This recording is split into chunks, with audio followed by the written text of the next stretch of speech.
那群正派鼠辈都已经快打到山顶了，你怎么还有心思喝茶？你想什么啊？我在想，喝下透明的水，排出黄色的尿，有没有可能人的本质就是一个超大号的茶包？这个时候了，你能不能不发疯了？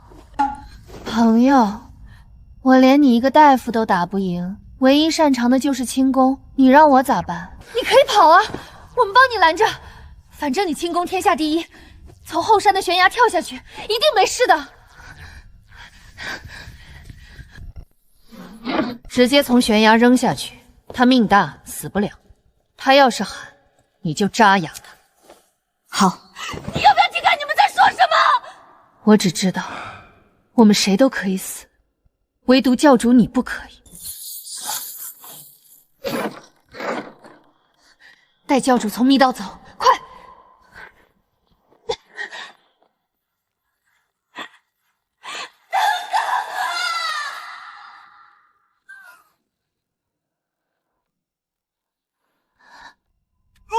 你就是苗云幽吧？我代表天道和你道个歉，把人传送到异世界这种事情之前确实没有发生过，我们深感抱歉。你是？反正是天道派我来的，非要问名字的话，那你叫我小天同学吧。3年啊，你知道我这3年是怎么过的吗？没手机，没有空调，我甚至都不认识他们的文字。这不是已经知错就改了，马上就能送你回去。我问你，我现在回去是回到原点，还是已经过了3年了？对于你原来的世界来说，你只是失踪了3年。我一个大四学生被雷劈到这个武侠古代，现在回去连价值连城的应届生身份都没有了，一句道歉就完事儿了？难道你们不打算补偿吗？应届生身份是什么？很珍贵吗？废话，那是一个读书人一辈子最重要的东西，失去了就再也找不回来了。那要不然，我把你脚下的这座山一起打包送回现代当补偿。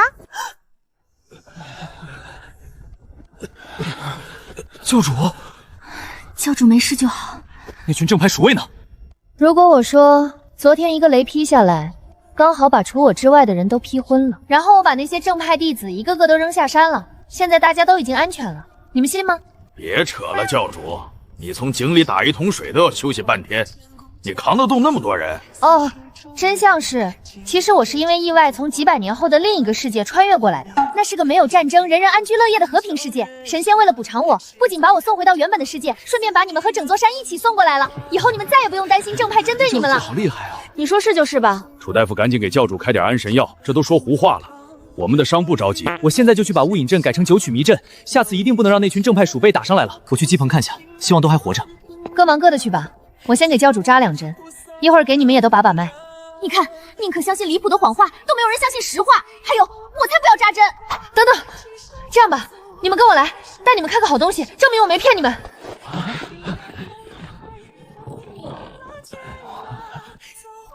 啊，这是什么时候有的？每间房都有，这是淋浴间，洗澡用的。镜子下面是洗手池，洗手池旁边是电风风，吹头发用的。厉害吧？直接把粪便冲走了，那还怎么种田？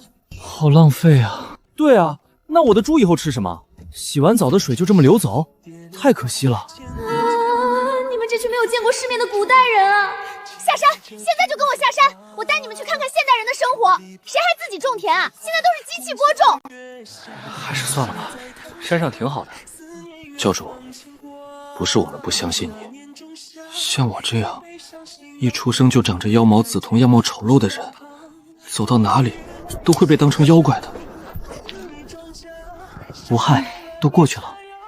朋友，你对你的美貌一无所知啊！最后在我的撒泼打滚下，武功高强的洛星兰答应陪我下山。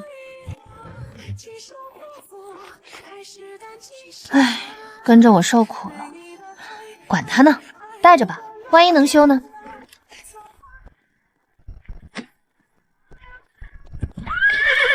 我们山下何时有了这条大路？水泥路，好久不见。走走走，顺着往前走走。哎，你看那边又有人在拍戏了。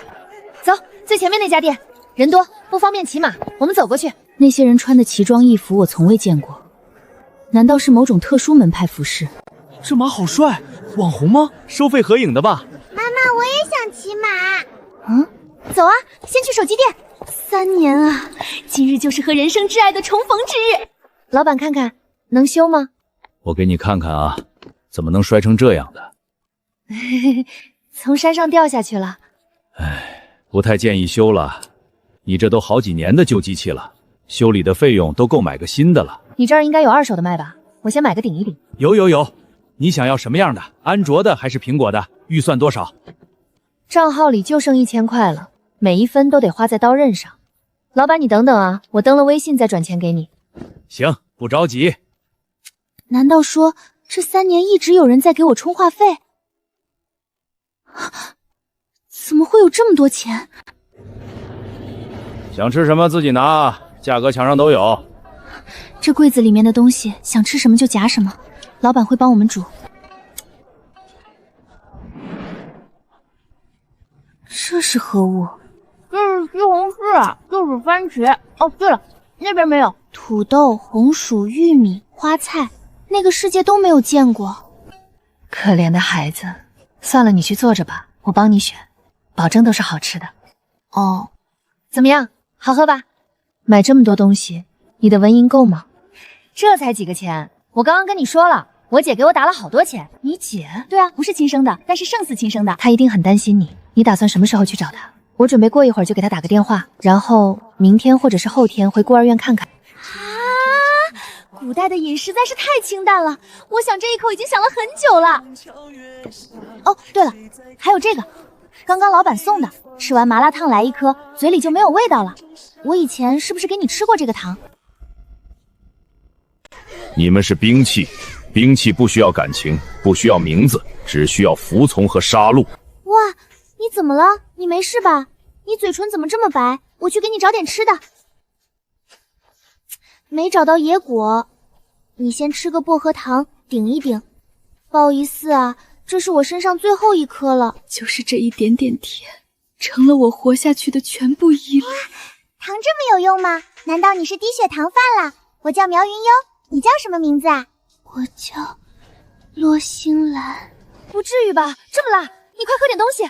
你去了就可以不用回来了。什么？原本你说没有战争，人人安居乐业，我是不信的，但是现在我信了。你在这里过得很好，有家人，有钱，想要什么，想吃什么，都可以轻松得到。反正现在已经没有人会再追杀我们了，我们可以自己在山上过自己的小日子，就没有必要再拖累你了。你应该回到属于你的世界去，过你该过的生活。洛星瑶，你什么意思？你们要抛弃我？我是这个意思吗？你就是这个意思。还有，你是不是搞错了？我什么时候说我有钱了？这钱是我姐借我的，不是给的，是要还的。就以我自己的资产，买完火车票就负债了，我还指望你们挣钱养我呢。你需要我们帮你还钱？不然呢？你们每个人之前都说要报答我，现在真的可以报答了，要赶我走，这像话吗？真的？当然是真的。从下个月开始制定赚钱计划，你们每天赚不到固定的钱上交给我，那都是要挨打的，还要开会通报批评。哦，他们所有人都不想要拖累我，但是如果是我需要他们，他们万死不辞。这下没问题了吧？还有最后一个问题，问，其实你是可以顺利跳下悬崖的，对不对？那一刻，面对那些攻上山来的正派鼠辈，你是真的想要陪我们这群早已被肾气的人厌弃一起死的，对不对？怎么回事？都说了好几遍了，那悬崖都快500米高了，我没长翅膀，不行不行，真的不行，你怎么就不信呢？哎，你看看你，鼻子都红了，真的有这么辣吗？你等会儿啊，我去给你拿一瓶牛奶，那个解辣。确实挺辣的，辣得我眼眶发酸，辣得我心里发烫。不过我很喜欢一切苗云幽带来的一切酸甜苦辣。这马也太帅了吧，跟镀了金似的，毛色好美，是不是纯种汗血宝马啊？肯定是，你看这体型，这气质，普通马根本比不了，这得值多少钱啊？小姐姐，这马是你的吗？想合照可以付费的。姑娘，这马是你租来的？请问是哪家马场的？品相也太好了，这绝对是纯种阿哈尔堆宝马，传说中的汗血宝马，保守估价也得500万往上，甚至可能摸到1000万级别。不是租的，是我自己养的。苗小姐，自己养的？那你肯定有专门的马场吧？这么好的马，饲料养护不得花不少钱，一般人可养不起。没有马场啊，就养在山上，随便喂点草料，瞎养养的。我的天，山上能养这种级别的马，这姑娘怕不是隐形富豪吧？山上怕不是个私人庄园？这马一看就价值不菲，随便养养都这么好，羡慕了，有钱人的快乐就是这么朴实无华。姑娘，是这样的，我下午要给一个主播拍摄的一组写真，正缺一匹像样的马。你这马简直太合适了，能不能借我们用一下？报酬好说，给你2000块怎么样？2000？我没听错吧？一个下午居然能赚2000块，这钱也太好赚了。主播、拍摄、写真，这都是何物啊？不好意思，是我刚刚没有说清楚，1个小时2000，就用2个小时。我知道这么漂亮的马，主人肯定心疼，我们保证给你们把马照顾好。求求你，就帮我这一次吧。成交。不愧是顶级宝马，这4000花的值。为什么进山还要给钱，而且比刚刚他们吃的那顿饭还要贵？这世道也太奇怪了。有这种骏马加持，我今天一定可以出神图。这景区也不怎么样啊，山不如我们那儿挺拔，水也没我们那儿清澈，空气还没山上新鲜，居然还要收这么贵的门票。这景区的风景确实平平无奇，远不如玄武山的奇山异水，鸟语游花。值了，值了！太美了，必须发朋友圈。对啊，我们山上的风景比这儿好多了，有山有水，冬暖夏凉，还有那么多空房间，为什么不开个度假村赚钱呢？我们也开个度假村吧，就开在山上，收门票，把多余的卧子租出去，再搞点体验项目，肯定能赚大钱。把马租出去虽然赚钱，但这种好事儿也不是天天都有，咱们得想个可持续发展的路子，才能长久养活山上这一群人。你说宁霜能同意吗？宁霜向来敬重教主，此事定无异议。这座山叫玄武山，严格说起来应该算是楚灵霜的产业。楚宁霜是药王宗宗主的独女，宗主中年得女，晚年丧妻，疼爱的不得了。宁霜3岁食药，5岁变毒，10岁医术就远超宗门长老。宗主满心欢喜，便想把宗门传给女儿。宗主岂能坏了规矩？宗门基业怎能交到一个女子手上？传男不传女，这是祖制。他们早就嫉妒凌霜的天赋，联合起来逼宫，把宗主囚禁了起来，不准父女相见。凌霜被硬生生赶出了山门。宁霜也是个狠人，遇到我们的时候，身后背着一兜子暴雨梨花针，淬了满满的剧毒，准备回去和那群欺师灭母的魂魄同归于尽。还有这种倒反天高的事情！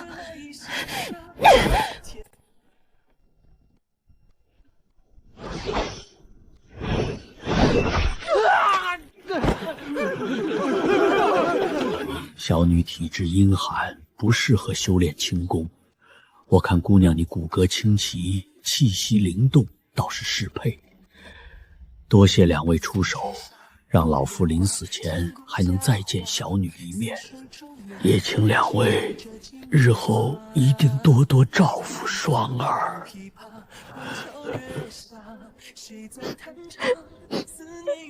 宗主走后，我们便在玄武山住了下来。星兰疗伤，我练轻功，日子倒也安稳。离经叛道，忤逆佛道，弑杀成性，占山为王。可与此同时，我们的恶行也在江湖上传播开来。随着队伍越来越大，我的恶名也越来越响亮。药王宗这名头被人淡忘了，反而有了一个新称呼——魔教。参见教主，参见教主。不管别人怎么叫，在我心里，这座山还是属于宁霜的。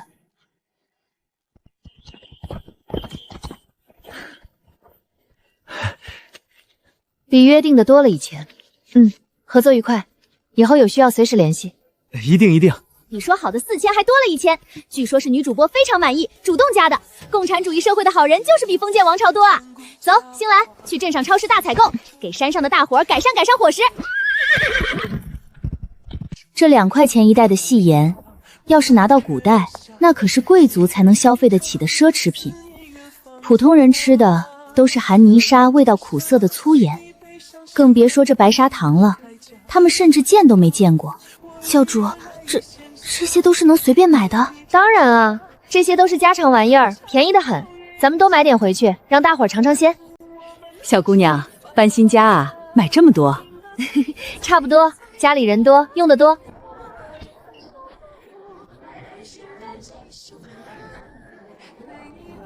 没事儿，我过几天去买个电动的拉货小3轮，以后需要什么直接网购，方便的很。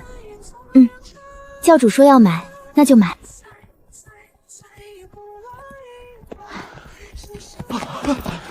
教主，左护法，你们可算回来了！无事便好，无事便好。来，谁接一下？重死了！教主，这袋子是什么做的？看着好特别，又亮又软，还能装这么多东西。这么薄的料子，居然能承重还不会破，比咱们的麻布袋子好用多了。教主，这种袋子还有吗？能不能多弄点回来？这些都是小意思，走去厨房。本教主今天给你们一点甜头尝尝。你们这一日到底去了何处？竟耽搁到这般时候？花钱，赚钱，然后再花钱。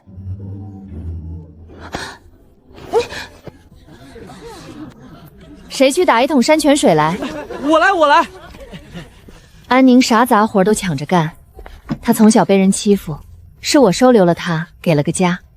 他总想着多做点事报答我。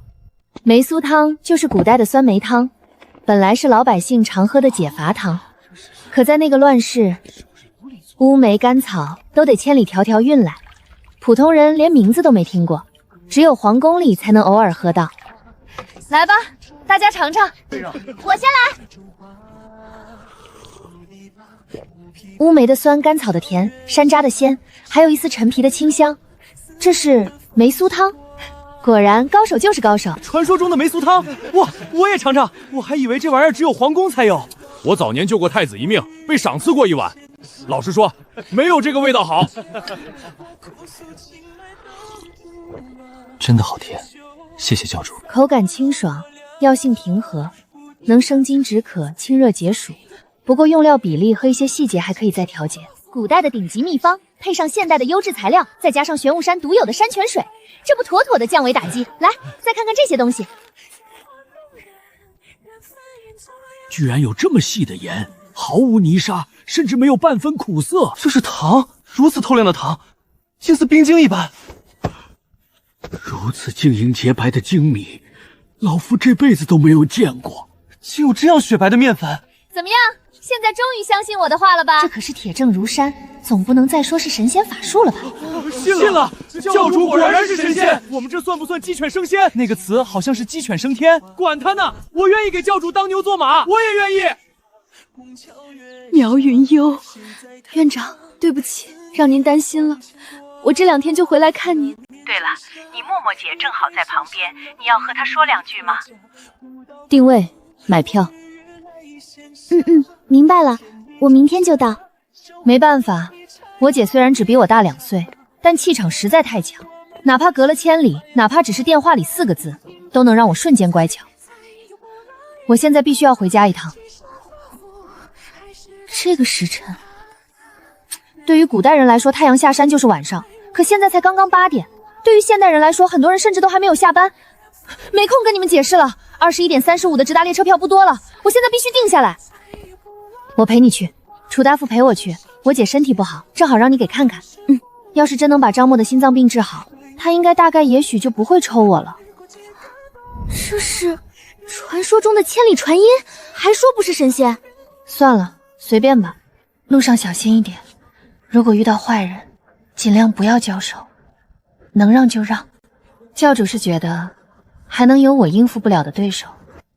我的意思是，你要是把对方打残了，我赔不起。咱们现在是法治社会，打输住院，打赢坐牢，而且还要赔钱。可不能赔钱啊，我本来就没几个钱了。不是很懂你们神仙。我觉得咱们可以开个度假村，肯定能赚大钱。行啊，教主决定即可。反正山上还有那么多卧室，以前药王宗弟子病人也多，建了100间房，10行10列，现在一共才住16个人，空了一大半呢。原来如此。什么原来如此？你记不记得你有一次在山上喝醉了？哦，那一次啊，记得啊，我好像就喝了1杯就睡着了。怎么了？其实你当时只睡了一会儿就醒了，醒了之后不知道从哪里找了块小石板，手指在上面划来划去，摸摸抠抠了一晚上，还一边哭一边笑，一边说：“我好想你啊，我离不开你，没有你我怎么活呀？”为什么没有人告诉我？我们以为你是经历了什么情伤，所以也不忍心在你面前提这件事情。拜托以后也别提了。哦，你是不是笑了？没有。你明明一直都在笑。请顾客后排落座，系好安全带，目的地秋山孤儿院，立刻出发。所以你其实确实是神仙对吧？连车夫都不需要，这不是仙法是什么？别问我啊，咱也不知道啊。3年不见，咱们这城市的科技都已经发展到这种程度了。回来就好，回来就好。院长，是哪个好心人捐款了吗？我怎么觉得咱们孤儿院翻新了好多？这就是教主的姐姐吗？这种气息只有江湖顶尖高手身上才会有，可她体内毫无内力波动，气息平稳的像个从未习武的普通人。进来吧，先吃点东西。就是我去爬山的时候不小心掉下山崖，失忆了，一直被山上的原住民照顾。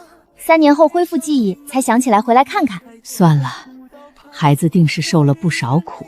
既然这么说，我就不追问了。再把我当傻子，把你头拧下来。我知道姐最心疼我了，这3年一再给我打钱，我也是刚知道，看到的时候我都快哭出来了。姐姐赚钱这么不容易，还每个月给我打1000多。行了，之前的事情我不问了。你学校宿舍里面的东西我都帮你拿回来了，就在仓库里面，你自己去清理一下。后面你什么打算？需要我给你安排工作吗？还有，这位只是朋友。我现在的想法是开个公司，搞个度假村什么的，赚点门票书费。你之前不是说你要考研？那是担心自己找不到工作，婉微的托词。也是，当年给你辅导英语，半信半疑，被你翻译成 half yes and half no 的时候，我就知道你的心思就不在读书上面。嘿嘿，没出息又咋了？有气息就已经很棒了。姐，事情是这样的，就是我的一个远房亲戚忽然死了，留了遗产给我，是一座山，就是我受伤失忆的那座山。他们是山上的原住民，从来没有接触过现代社会，也不愿意下山。我既然继承了这座山，就得负责照顾他们。真的，你别不信啊，他们虽然没有接触过现代社会，但是继承了很多传统技艺，比如说他林霜就是很厉害的中医，我特地带他过来给你看看。可是他没病啊。这都能看出来，这有何难？到了林霜这个境界的大夫，光从气息就能判断一个人的身体状态。眼前的张默身体康健，别说心症，连寻常小毛病都没有。姐，你做手术了，还是找到特效药了？如果我说我的一个远房亲戚忽然死了，给我留了家直播公司，里面员工没接触过社会，却都有传统手艺，还有个厉害的中医已经把我治好了，你信吗？信，我当然信。反正我下一步的计划就是好好弄好这个度假村。姐，你这3年打给我的钱，我可能一时间没有办法还给你，但是等我赚到钱，一定会还给你的。我也知道，姐姐你工资虽然很高，但是这3万多对你来说也不是一笔小数处，也差不多是你1个月的工资了。倒也不至于1个月啊，那是半个月，也不至于。1周？不用，够了，我不想再问了。再问下去，我不仅不想还钱，还想再从你兜里偷点走。脾胃弱，生冷瓜果要少吃。经络瘀滞，多揉风池穴。心悸气短，忌劳累，少思虑。皮肤瘙痒，忌辛辣，勤换衣。小儿夜啼，睡前揉涌泉穴。至少悠悠看起来交到了不错的朋友。我送你们去火车站吧。姐，你怎么知道我要走？你们俩连换洗衣物都没带来，肯定是打算当天来回的。加上你现在这个经济情况，买的肯定是最便宜的晚上9点35分的票。现在7点30，可以出发了。不愧是我姐，什么都瞒不过你。你想弄度假村，手续查过吗？简单查了下，有点复杂。不过我有不动产权证书，问题应该不大。明天我去当地相关部门再问问。我等下给你推个名片，你加一下他，姓秦。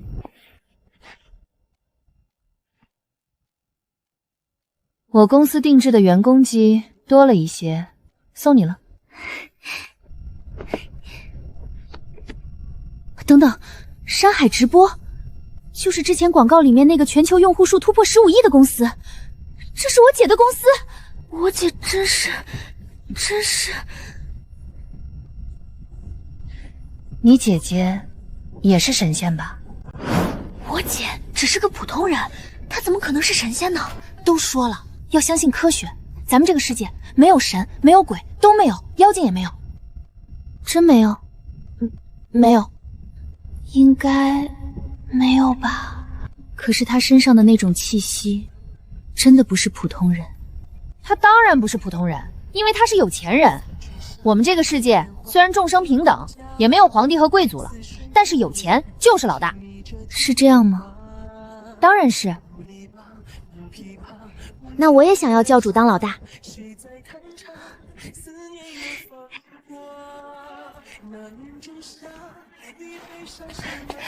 可算把你们盼来了。教主的姐姐病情如何？感谢上天，我姐之前就已经好了，所以这一次没有给楚大夫一展身手的机会。痊愈便好，平安最重要。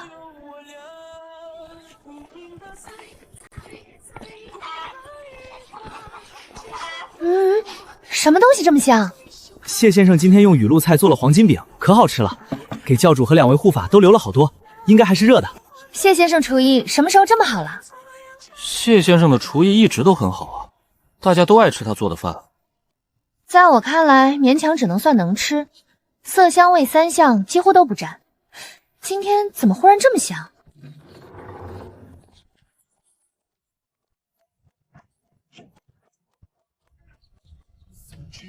教主，你们回来了，来尝尝我新做的玉露黄金饼，刚出锅的，热乎着呢。玉露，就是我们之前经常吃的那个野菜。这种野菜虽然能果腹，但味道不好，怎么处理都有一股苦味，怎么还专门撒饼上？谢先生，你可以啊，这玩意儿也太香了，以前怎么没见你做过？对了，这玉露菜今天怎么不苦了？外酥里韧，确实好吃，不错。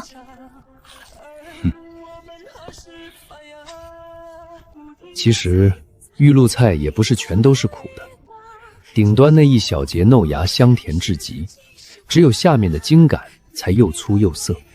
之前粮食金贵的要命，哪舍得只掐芽尖儿，都是整株拔了焯水，嫩芽混着涩杆一起吃，自然又苦又难吃。左护法跟我们说了，现在山下百姓安居乐业，丰衣足食，不需要我们再靠着野菜生活。我才想试试新做法，用精细的白面和新购置的调料做了这饼。原来不是玉露菜难吃，是鸡拱逼着所有人连苦涩的茎干一起咽下。没事的，谢先生，玉露菜剩下的部分留给我当午饭吃，不怕浪费，我爱吃的。想什么呢？从今天开始，我要让你们好好知道什么叫做跟着教主有肉吃。谢先生，面粉还够不够？这饼子你再多做几份，我要摆盘发短视频。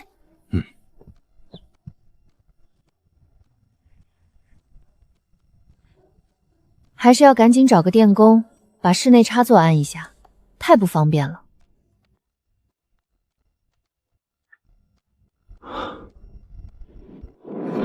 陛下，灾区已是赤地千里，百姓流离失所，饿殍遍野。求陛下开恩，免除他们3年赋税，让他们能喘一口气，休养生息呀！退下自省。后来我才知道，是奸佞之臣谎报了灾情，将灾区的惨状瞒了下来。加征赋税的诏书，终究还是送往了灾区。若是当年我也有这般能定格画面的神器，把灾区的真相像梦给问帝看，是不是那些人的命运就能改写？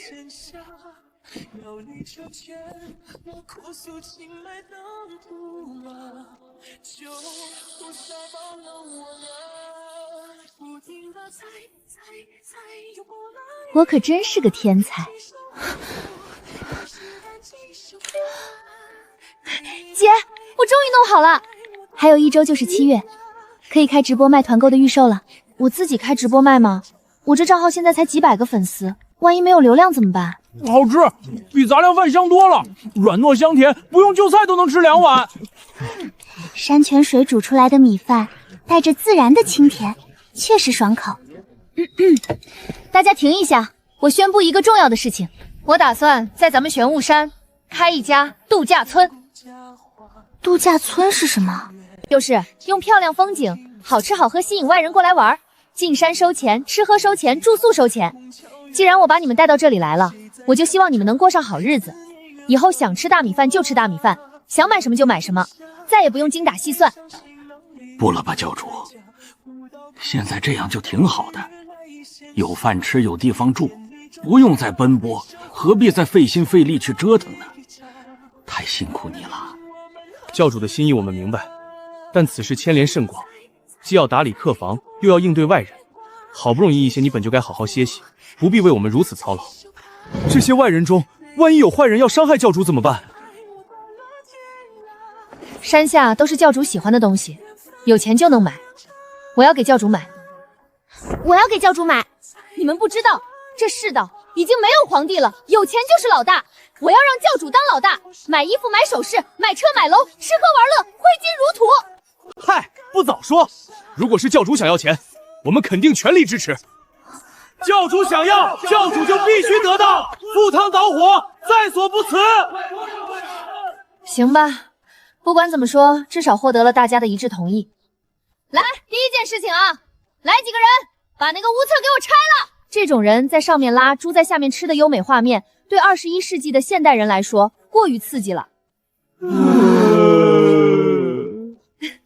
山上以后应该会多买一些小动物陪游客玩，足够你们做农家肥了。拆了目测的空地，正好利用起来种菜。我明天去买点空心菜、鲜菜、油麦菜的种子，1个月就能采摘，到时候让游客自己挎着竹篓去摘。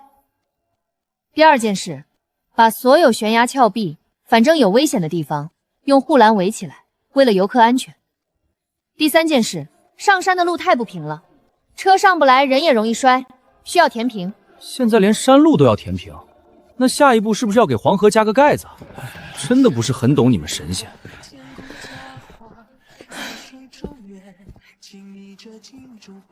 先把楚茯苓药的古法酸梅汤材料买了，老板再便宜点儿，送个雨棚和超长接线板呗。太好了，有了车以后买东西就网购，批量购买比零售便宜多了。这么多消息，没想到一条短视频有这么大影响力，一天时间就这么多人关注喵仙人度假村。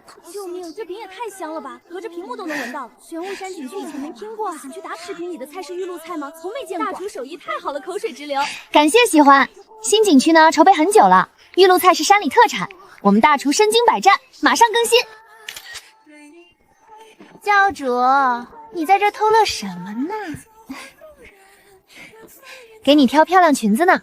这千里传言器不仅可以传话，还可以买东西。这叫手机，不只能买东西，用处还多着呢。那么所以我的酒也可以放在上面卖了？不愧是江南第一酒庄花月坊的东家，江湖第一酿酒大师。教主，你带左护法和右护法都下山过一次，也带我和花影下山逛逛吧。小姐，您忘了上次在江南被那群人追得满城跑的事了？好不容易才跑到这玄雾山清静下来。那不是有你在吗？每次都靠你易容才脱得身，这回有教主罩着，怕什么？你不是想要赚钱吗？这山上还有谁比我会赚钱的？这倒是一句实话。他的花月馆曾是江南第一酒庄，巅峰时单是月营收就够普通人家吃几辈子。要不是乱世又遇灾荒，再加上那群追求者太疯狂，也不至于关门。我还听说山下有很多我们没有见过的食材水果，教主赶紧带我去见识一下。经过我的精心挑选，一定能调出更加美味的配方来。行呗，一会儿我的新车来了，带你兜风去。香车美人什么的，我也是好起来了。喂，你到了？行，我们马上下来。上来吧，咱们出发。这铁疙瘩当真能自己跑，不用喂草料，也不用人推？如果地上有坑的话，还是需要推一下的。哦。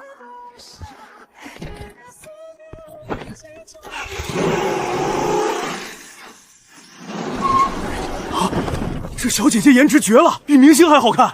在拍古装剧吗？我觉得是 cosplay。这是什么意思？通缉令吗？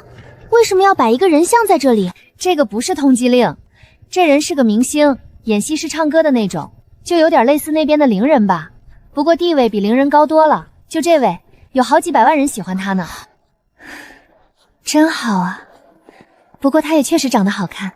你别老毛病又犯了，看到顺审的男子就想上前搭话，那怎么了？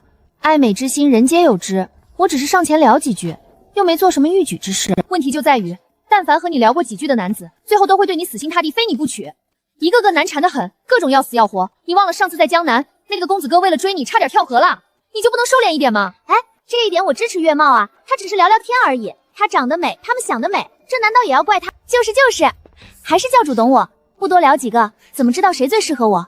难不成要按照那种父母之命媒妁之言来个盲婚哑嫁？凭什么？安心安心，这里早就没有一种事情了，这边都是自由恋爱。自由恋爱有多自由？想和谁谈就和谁谈。那想谈几个就谈几个？倒也是没有那么自由。怎么还有一些明明冬季才能成熟的果蔬，也能在夏天看到？难道这地方没有四季？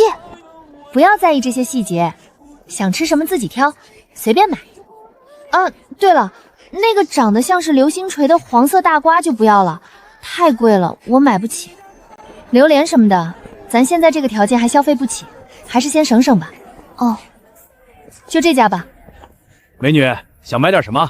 我这的水果都是新鲜的，价格实惠。美女长得好看，眼光也好，一看就是懂行的。我这水果绝对没差扯。对了，你们是住附近吗？以前怎么没见过？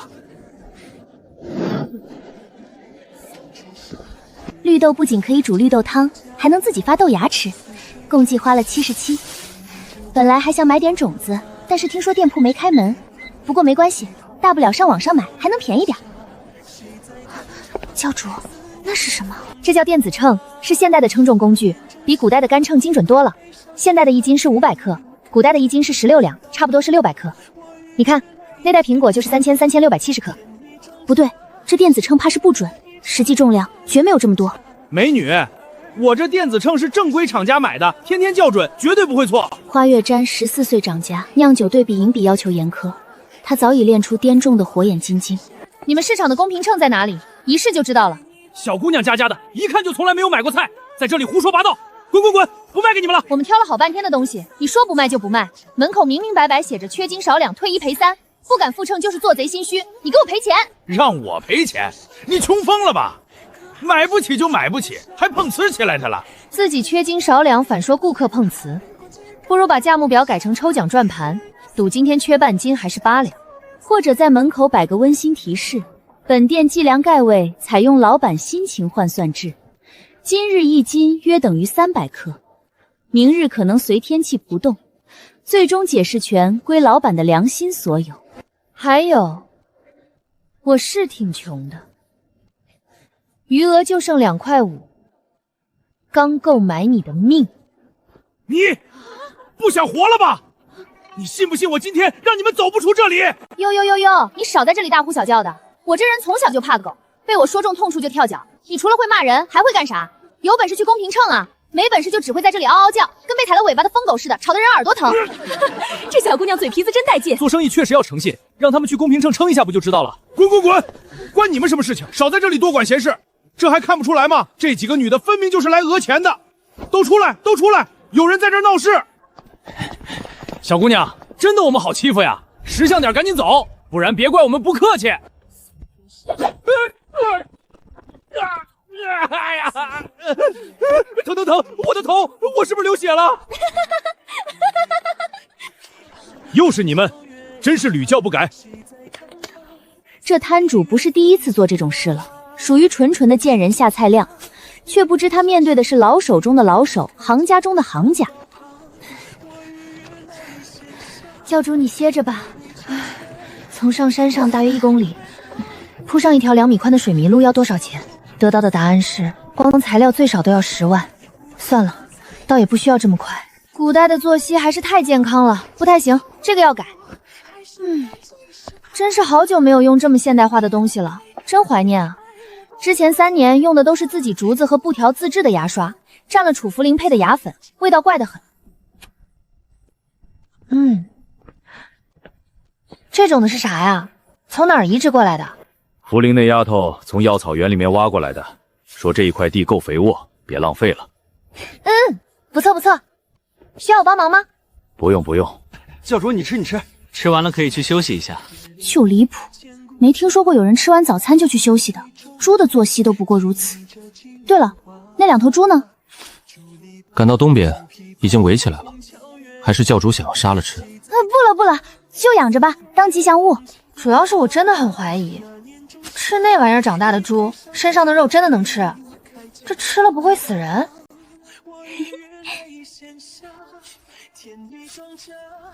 怎么了？别动，就这样，太帅了，太帅了！这发到网上不得迷死一片人？不是吧？90多个 G 的流量一夜之间全没了，这才月初啊！完了，肯定是昨晚笔记本忘关热点，那些3年没动的软件全自动更新了。装宽带，必须立刻马上现在就去装宽带。就这个，1000兆商用宽带，3600一年，最划算。4600没了，心在滴血，但宽带必须得有。好在送了光卯滤油器，还有1台千元智能机和4张副卡，正好把洛星林的电话卡转成副卡，又省一笔。离师傅上山还早，咱们顺便去买点水泥沙子，回去填山路。好，需要多少？不知道，先少买点试试水吧。200斤水泥，400斤沙子，再来2把铁锹，还有那边那俩闲置的铁桶，能送我不？行，桶送你，总共240。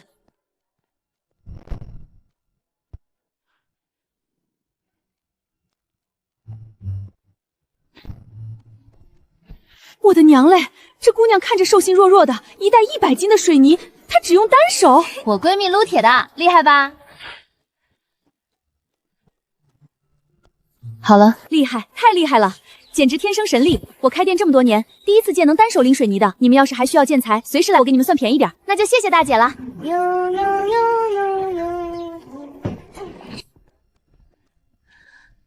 这是啥？也太好看了吧！是茯苓那丫头的巧思，她说外面不打仗了，不需要储存那么多药材，就拿出来一些做药材。这5色同心膏刚出锅，教主尝尝。这糕点看着复杂，其实是按5层来做的，每一层都有不同的功用：乌发养颜、补气养血、健脾养胃、润肺生津、清热解暑。绝了绝了！5种味道互不抢风头，还相得益彰。谢先生手艺越来越好了。茯苓这5种药材选得很好，相辅相成，也不会相克。谢师姐夸奖。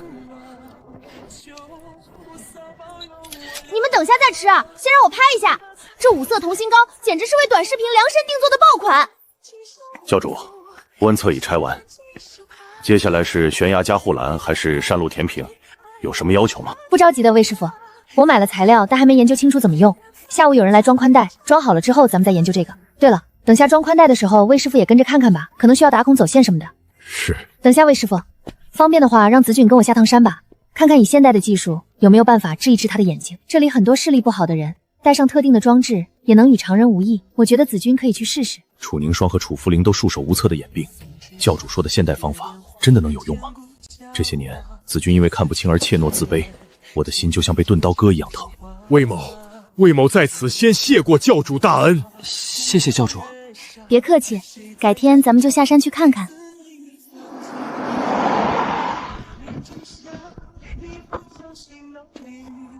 你们这是在拍古装剧呢？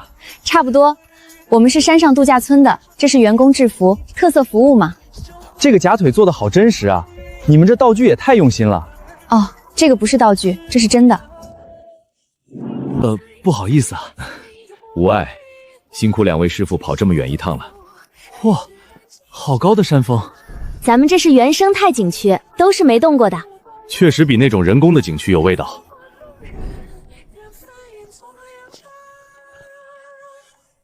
嚯，你们这古装角色还挺多啊，颜值也高。那必须的，都是高薪聘请的专业演员。你们这边装修的真好啊，古色古香的，跟画里似的。什么时候正式营业？下次我带我女朋友过来拍照打卡。下个月就开业。老板，机房在哪儿？没有机房。没有机房？那网线都布到哪儿了？各个卧室的网口总该留了吧？还没有铺网线，有电线就已经很不错了。那还是小天同学友情赠送的厕所的赠品。我们可以暂时给你放到一个卧室里正常使用，但你要是想实现全山覆盖，按你们这规模，还得建个机房，往每个卧室院子后山都布上网线，装面板和室外放大器。大概要多少钱？你们建筑柱比较分散，核心区域差不多100亩，要是每间房都连网线，可能要10几万。10几万？啥家庭啊？我们整个山就一台笔记本电脑，还是我7年前买的。但如果全部走无线网，能便宜一半，不过没有线稳定。那还是算了吧，暂时帮我把线迁到住宿区，后面再慢慢改。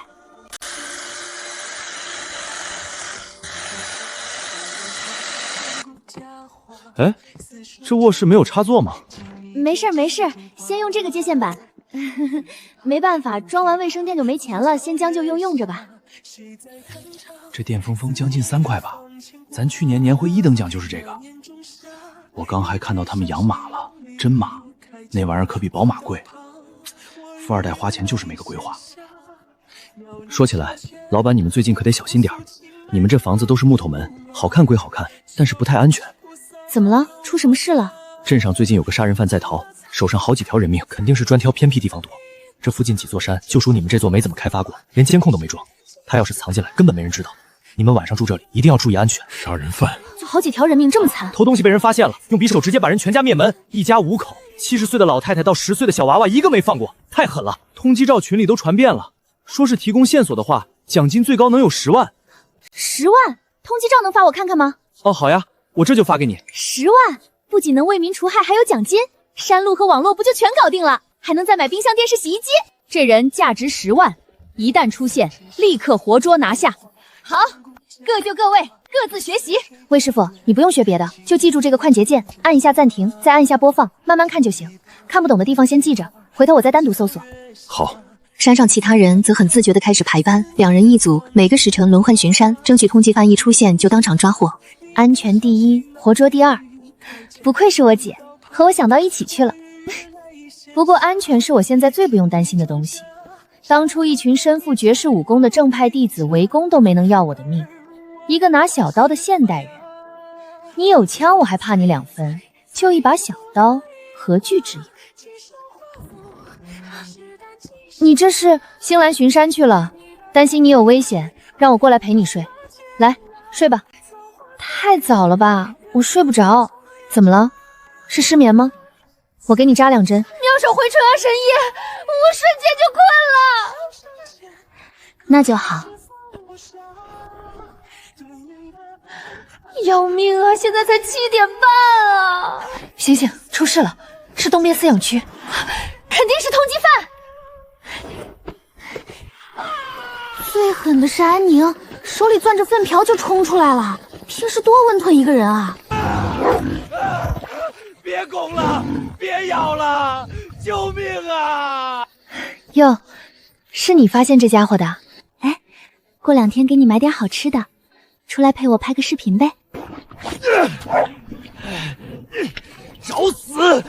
给老子滚开！一群畜生，老子弄死你们！这地方到底是什么龙潭虎穴？一个普普通通的山村景区，怎么藏着这么多不好惹的人？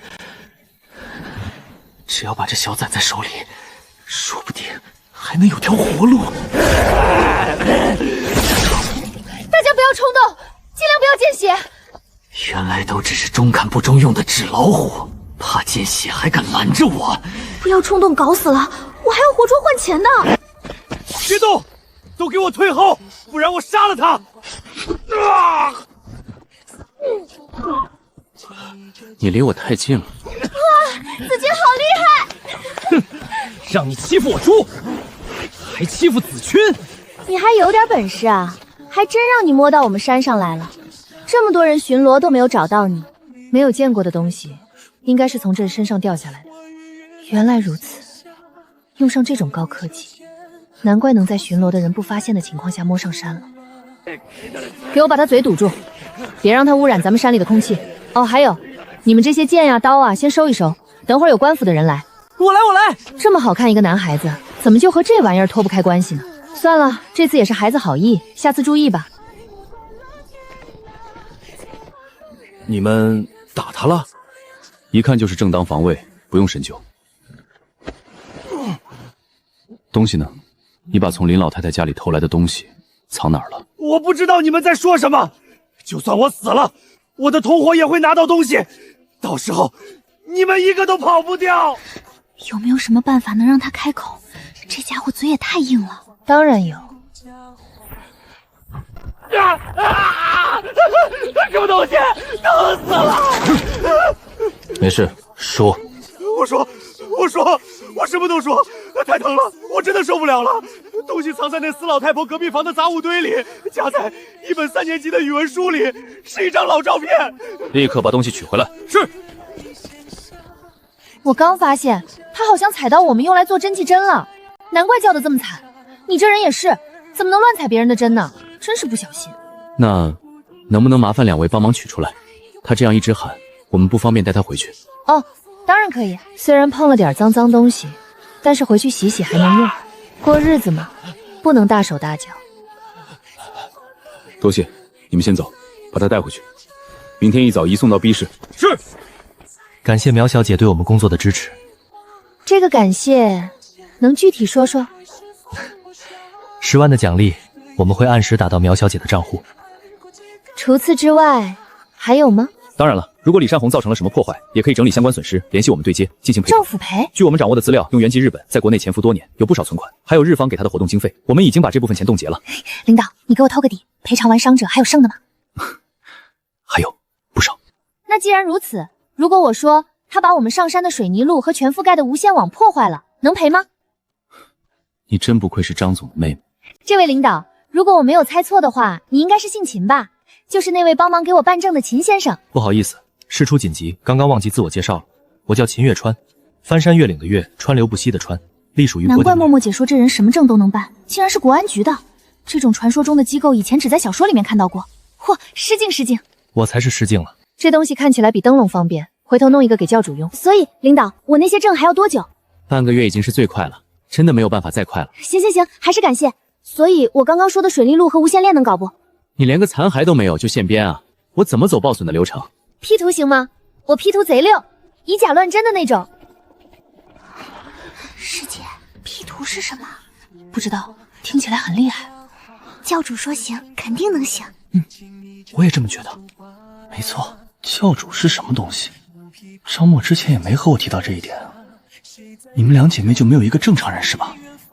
行，水泥地和网络就当我没说吧。领导，你看，我们这个小朋友刚刚被那王八蛋挟持，不仅差点受伤，连眼睛都跑掉了，现在找都找不到。我要求你们给他做个全面检查，顺便配一副好一些的眼镜，这总可以吧？行吧。真的吗？哦，对了，还有这位大叔，你看，多可怜！为了救自己的侄子，断了腿还跟着追，假肢都跑坏了。哪里坏了？你看，现在坏了。我先下山了。明天安排同事过来给你听损，你自己掌握好分寸吧。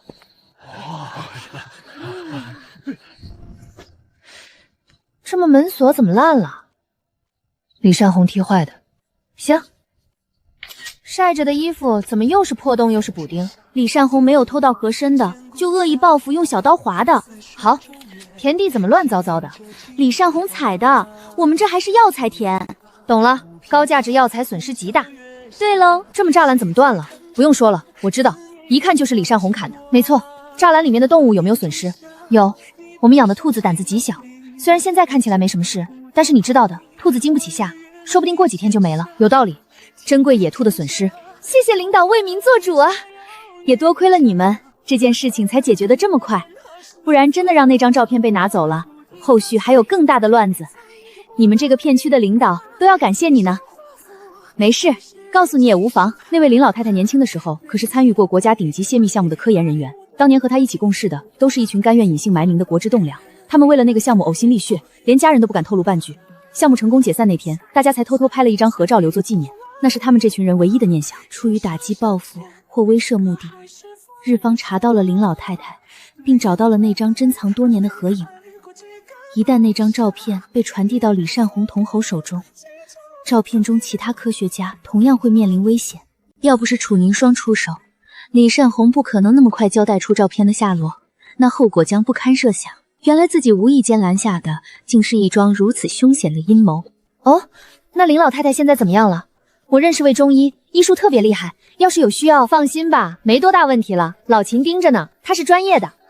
秦先生还真是个医生啊。是啊，老厉害了。再说，再不济还有你姐呢。是哦，我姐说过，她公司那边也有一个很厉害的中医。原来苗云幽还不知道她姐姐的秘密。对了，10万奖金下午就能到账。不过这件事情涉及到一些机密人员，就没有办法公开表扬你们了。这个你能接受吗？没事儿没事儿，一切听组织安排，奖金能到账就行。我现在正是缺钱的时候。然后你们当地医院下午也会派人过来接受2位伤员。所谓的伤员，就是魏楚山和魏子君了。不过损失赔偿可能会慢一些。我先走了啊，还要回去准备资料，和日方扯皮呢。好的好的，开业之后欢迎你们来玩。什么旺旺雪饼、彩虹糖之类的，很是贴心了。来，小伙子，试试这个眼镜。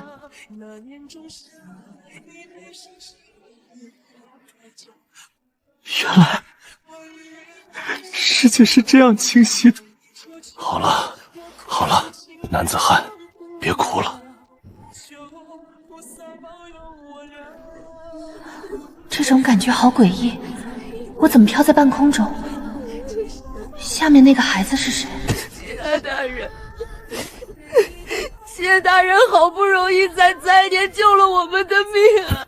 谢大人明明说过的，熬过灾年就好了，日子会越来越好的，会好起来的。为什么还是变成了这个样子？地里颗粒无收，官府加税，家里最后一把粮食都吃完了，娘和妹妹都快饿死了。谢大人，谢鼎年吗？这是之前被谢鼎年救助过的灾年。大人之前就藏在这山上，和这山上的人一样，都是遭了报应，被雷劈了，灰飞烟灭了。但是我不信，我爹说谢大人明明这是世上最好的人，分明是积了大德，飞升成仙了。可是我们这些人应该怎么办呢？是老天诚心不让我们活吗？谢大人，如果你真的成了神仙，能不能救救我们？不救我也可以，救救我娘和妹妹吧。妹妹才出生1个月，她还那么小。这是准备单独留给洛星寒的，她喜欢甜食，但这个时候也顾不上别的了。教主，我们到了。哦，那袋没吃完的零食别忘了拿啊。都收拾好了。朦胧中觉得自己刚好像做了个梦，但梦到了什么？不记得了。就这样，保持，别用力。我就知道卖惨是有用的。这群官府的人到底什么时候走？我单腿蹦都比这破轮椅快。这一块应该可以纳入乡村旅游规划吧？符合的，而且度假村做起来之后，也能带动周边经济。和文旅那边沟通一下，把这个路弄一下。好的，领导。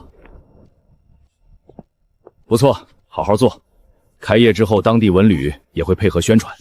小的们，宣布一个好消息，就在刚才，10万奖金已经顺利打到我卡里了。10万能买多少东西？不知道啊，听起来挺多的。之前说有钱就是老大，现在教主变成老大了吗？还不够吧？子君现在真能看清了，这东西叫眼镜，什么玩意儿做的？太有意思了！哇，能让我也看一眼吗？好像除了我，大家都不是很在乎钱的样子。哎，算了算了，钱的事以后再说。我们还是来分一分这些零食吧，感觉你们对这个比较感兴趣。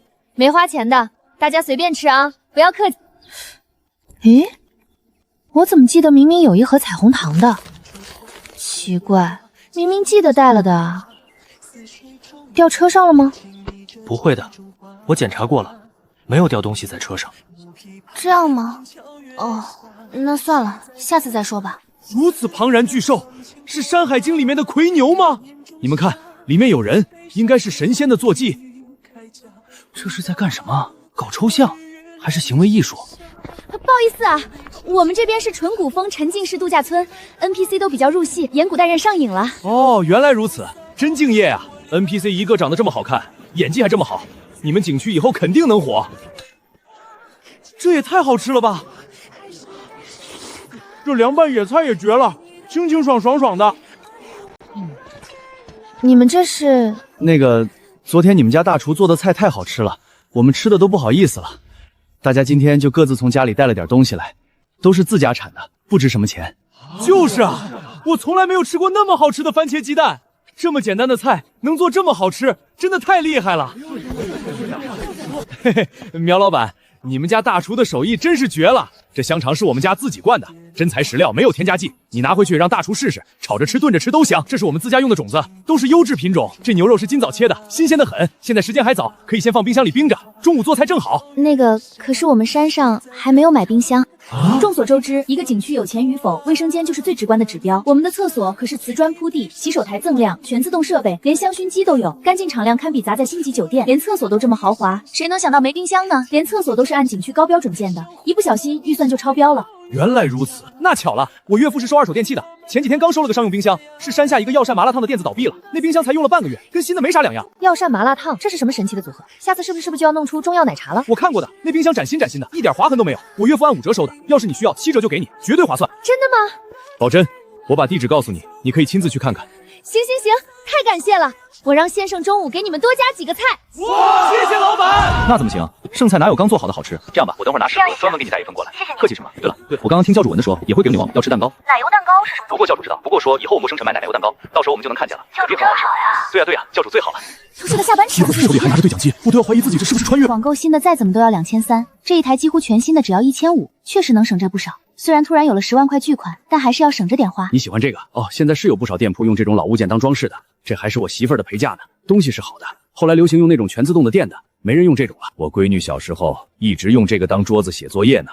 一看就是跟着鲁迅老师学的。冰箱1500，这台缝纫机就当赠品送你了。再送个接线棒。哎呀，你这姑娘真会做生意。行吧，谢谢老板。山上有一位顶级绣娘，这种半自动的缝纫机正适合她用。无债一身轻。还以为你会回复收到呢。人海视频是他公司最近的重点项目，张默非常关心。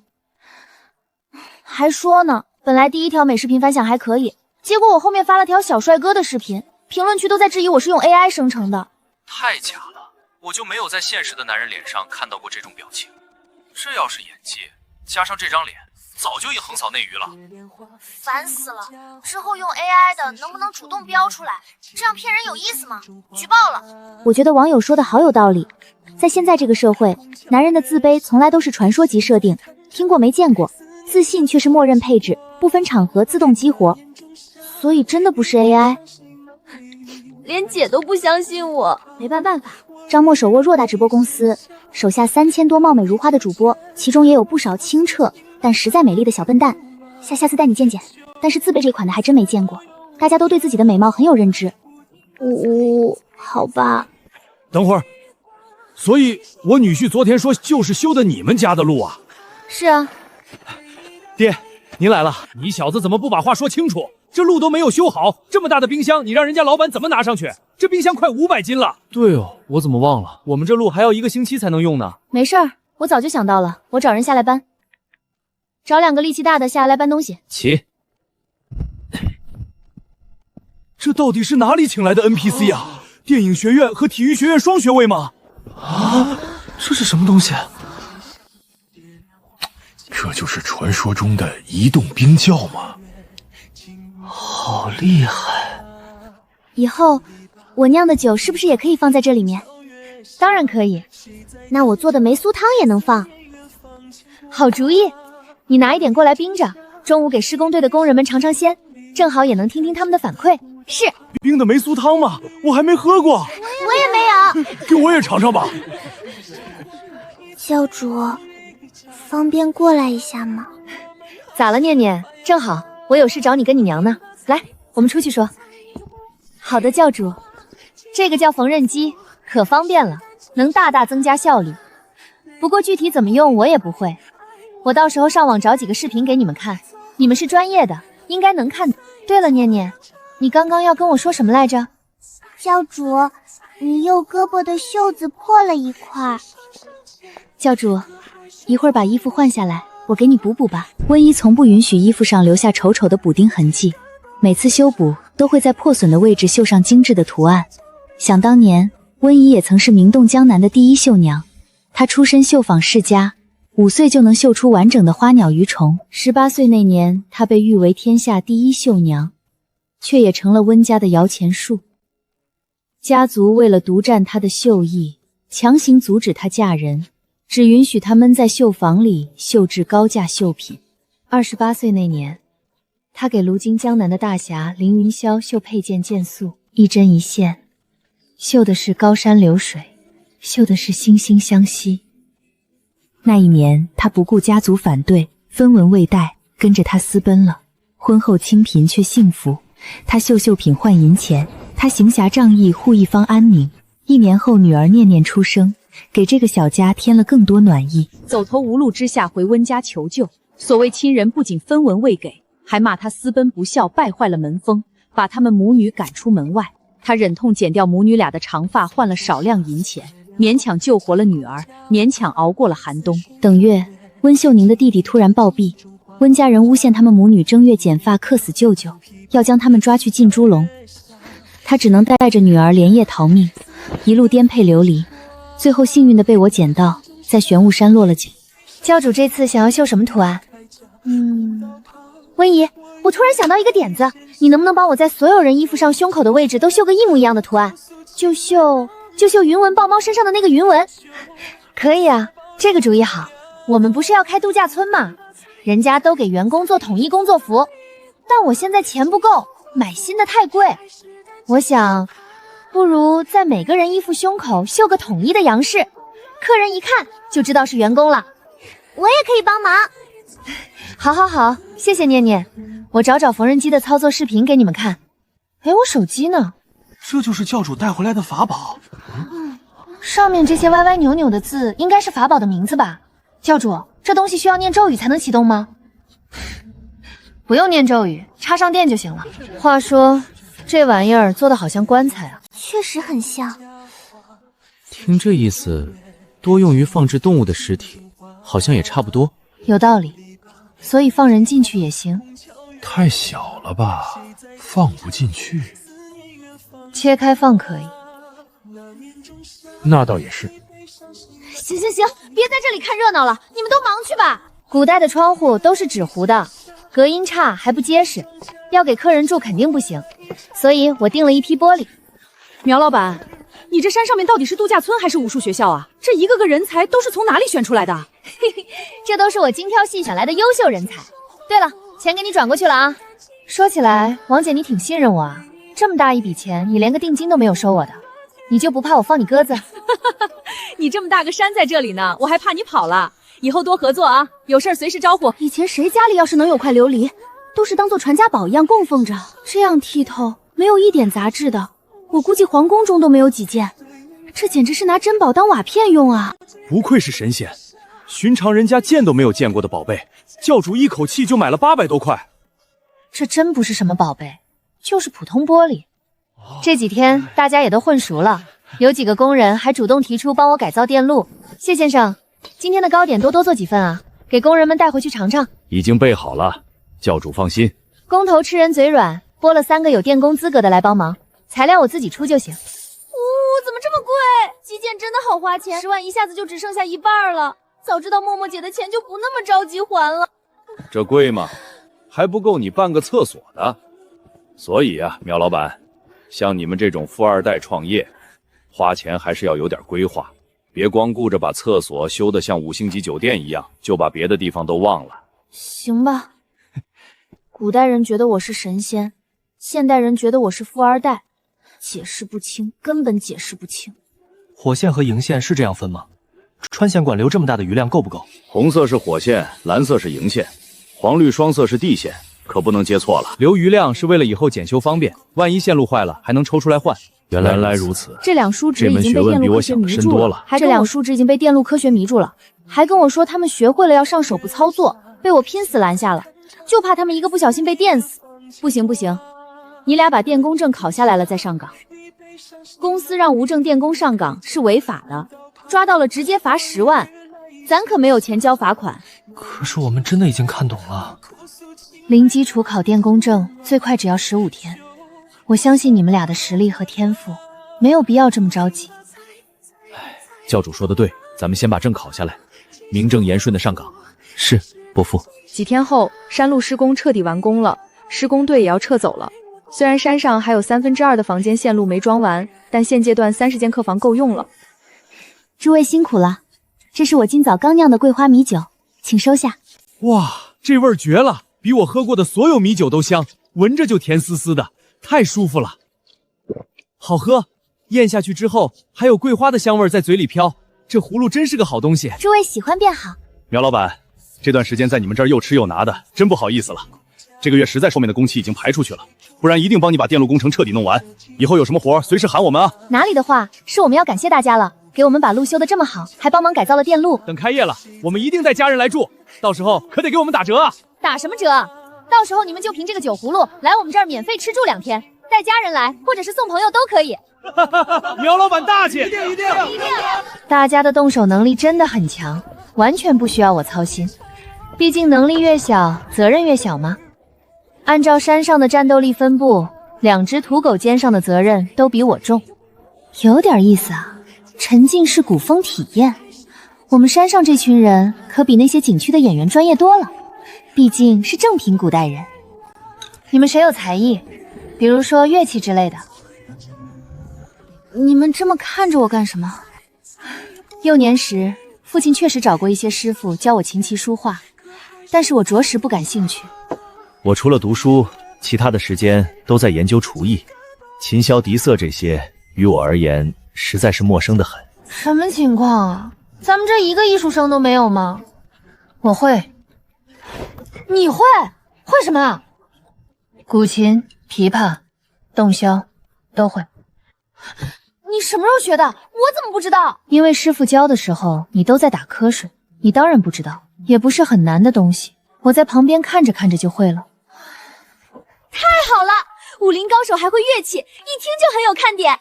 这种的你会不会？这是什么招式？我从未见过，也从未听说过。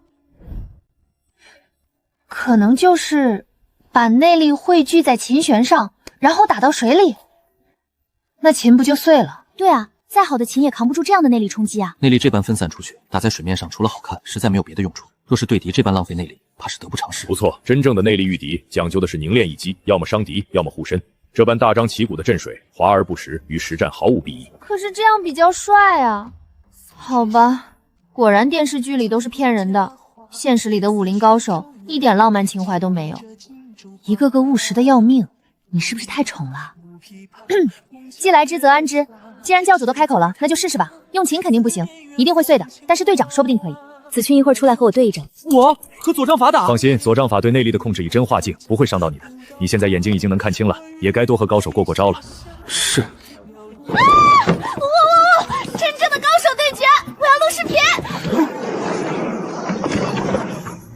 这便是高手之姿。太帅了，太帅了！出手吧，不用留力。得罪了。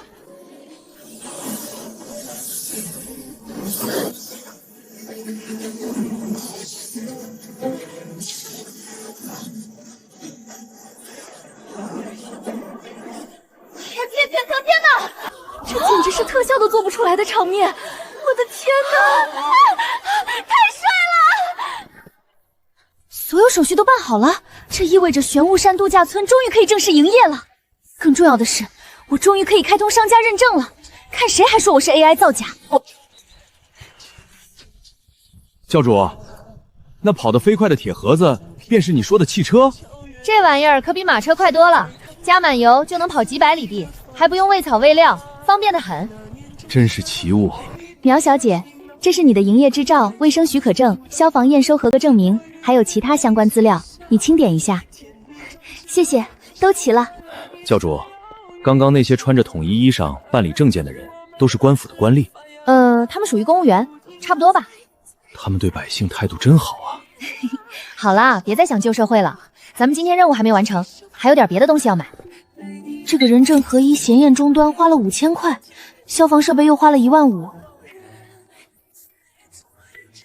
这才一上午2万块就没了，赶紧开业吧，不然真的要破产了。搞定了，走，我们去买点好菜庆祝一下。好的，今天就带你去我们的农贸市场见识一下。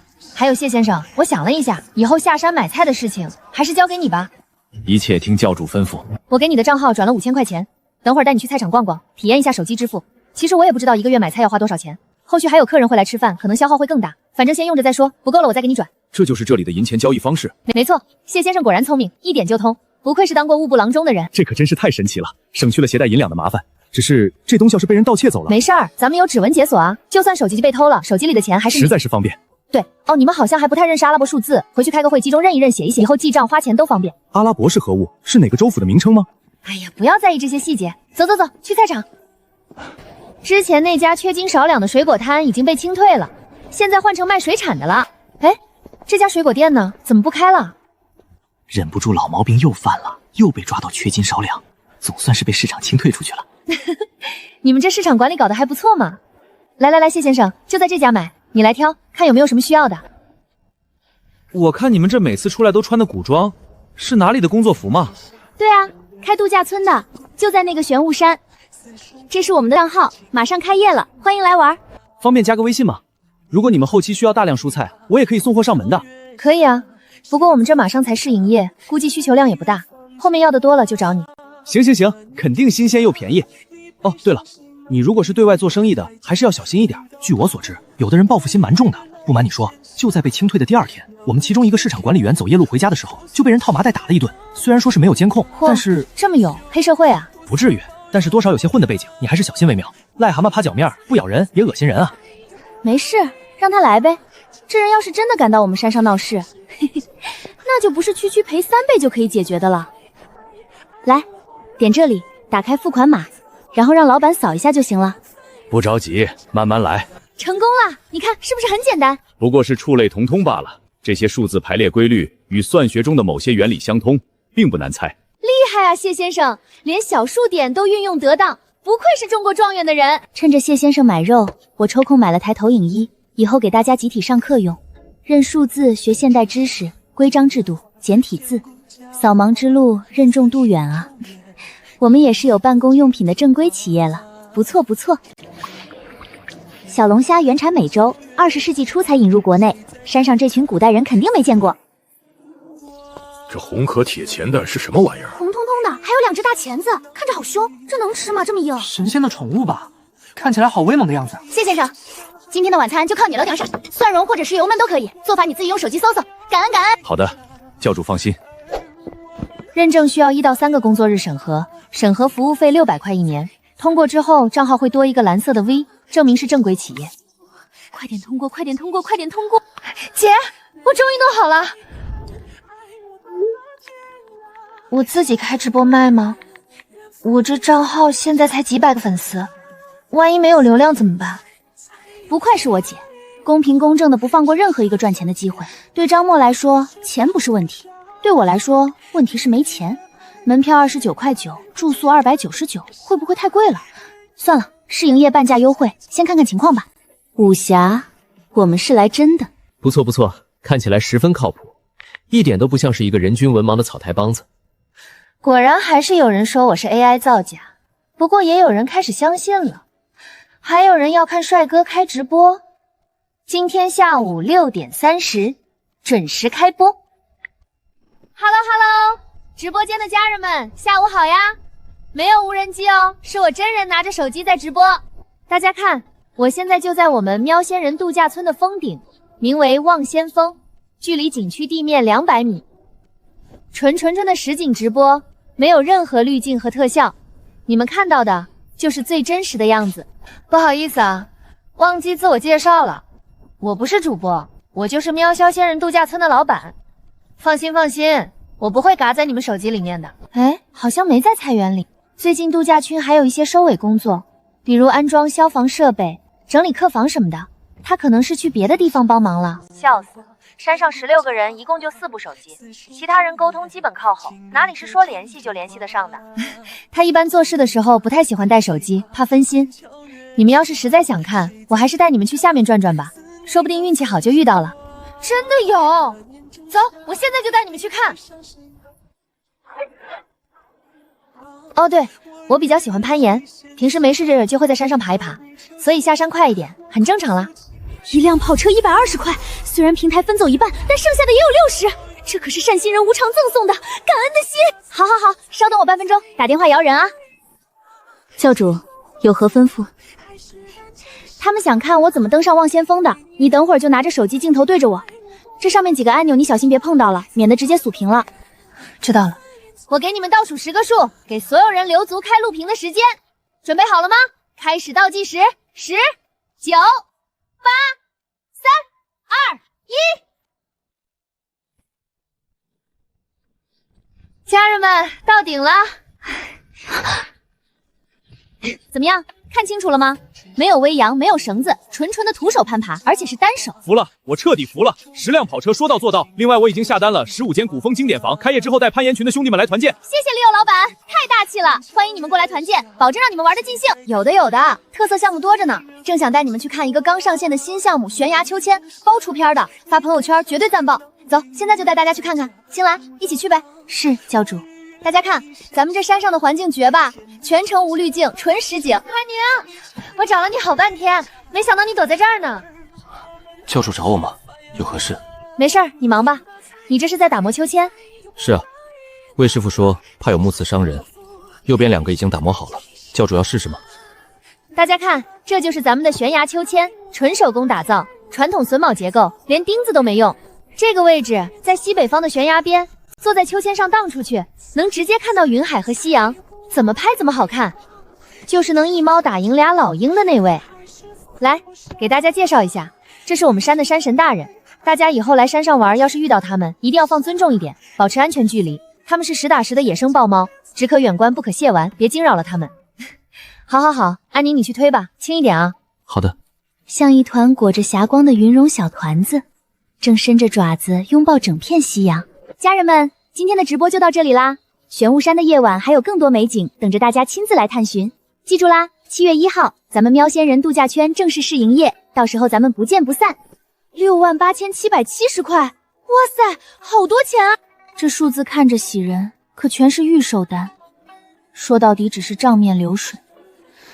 团购订单核销后还要等14天才能结算，还要扣手续费。果然赚点钱真不容易啊。这倒是实打实的进账，每个月最后一天统一提现吧，方便记账。好，愉快的学习生活终于要开始了。之前在那边，他们用的是完全没优化的繁体字，很多字我完全不认识，导致很长一段时间我都处于半文盲状态，文不成武不就，连山上的狗都打不赢。现在也终于轮到他们去尝尝这种感觉的滋味了。什么东西这么香？谢先生今天又做了什么好吃的？教主早。今早的肉馅拌了点香油，面发的也透。你不爱吃姜，这几个是没有加姜末的，你尝尝。麻烦谢先生了。还单独给我做。无碍。这边还有茯苓那丫头刚调配出来的豆浆，据说是加了好几味温和的药材，教主试试吗？哇，这也太好喝了！上链接。不对，我的意思是这个也可以上菜单，以后这个豆浆也能当做招牌产品来卖。对了，我们是不是还没有菜单？已经写了一份，尚未最后定稿，下午给教主过目。靠谱。投影仪和文具都到了，晚上就用投影仪教大家认字学算术，往后记账算账都能用上。这车是想上山，围栏只开了这么小的口，车肯定进不来。你好，你是这山上的员工吗？我在这儿找了半天也没有找你们的联系电话啊。这个，因为我们现在还没有正式营业，所以牌子都还没贴出来，后面会有的。对了，你有什么事吗？你就是喵仙人度假村的老板吧？我昨天听了你的直播，声音一模一样。对，我就是这里的老板，我姓苗，找我有事。太好了，终于找到你了，苗老板。你好，我叫林曼，负责这个片区的酒水引领和食品批发的。昨天看了你的直播，觉得你这度假村特别有特色，前景肯定好。今天特意过来，想跟你谈谈合作。别的不说，起码每间客房每天2瓶矿泉水，这肯定是必不可少的。对哦，矿泉水、可乐、雪碧这些我们确实做不出来。他要是不提，我差点把这个忘了。嗨，这就叫缘分啊！我们正缺靠谱的冷饮供应商，你这来的太及时了。走走走，上去聊。可是苗老板，你看我这车压根开不进去啊！要是叫人下来挪围栏，那也太草台班子了。面子工程还是要做的。那什么，实在抱歉，围栏刚做好，还缺几个零件，暂时只能开这么小的门。要不你坐我的小3轮上去，这里面一箱是本子，拿来当凳子坐的话挺合适的。不用麻烦苗老板，我自己走上去就行，就当欣赏风景了。林经理，别硬撑了，我们山上的人平时都做这个，稳得很，上来吧。那麻烦苗老板了。苗老板，开慢一点。